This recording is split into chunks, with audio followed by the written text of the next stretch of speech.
Hi, I'll show you a piece that I've been making. It's this credenza. Here's the back. I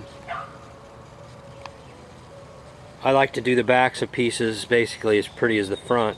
I think that's a sign of craftsmanship. Here are little square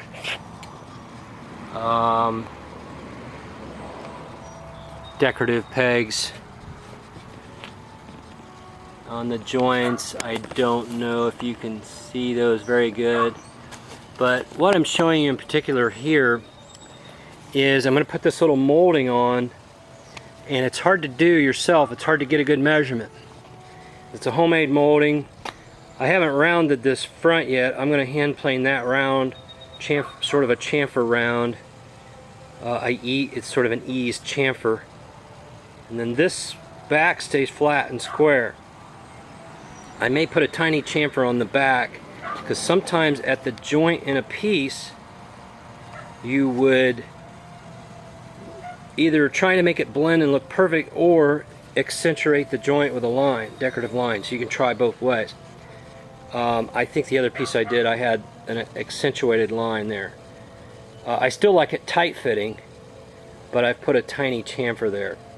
Anyhow, it's hard to hold the piece yourself and get the mark. Two perfect marks. And a lot of times you'll cut a miter, and then you'll come down here. You might cut this miter first, come down here, line it all up, then hold it, go down to the other side and mark it.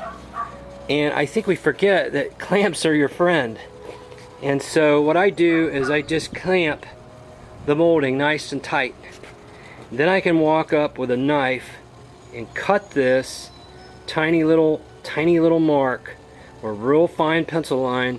I always mark the orientation of the miter, come down to the other end, nothing's changed, nothing's moved, mark the other orientation, the other miter, and the other orientation.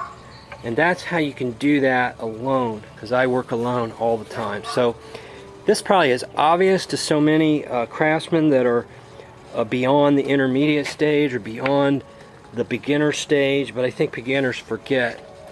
And I'm always talking about how you don't need certain power tools, and I stand by that, and you'll see that in my videos. But you know, if you're going to spend the money on certain things, or $300 hand planes, don't spend the money on that.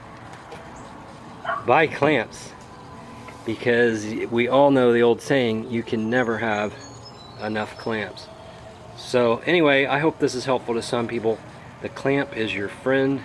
Have them handy. Pre-stage your work. It's like a dance. You got to have your choreography ready, then make your moves, make your cuts, and make your assembly, and make your glue up.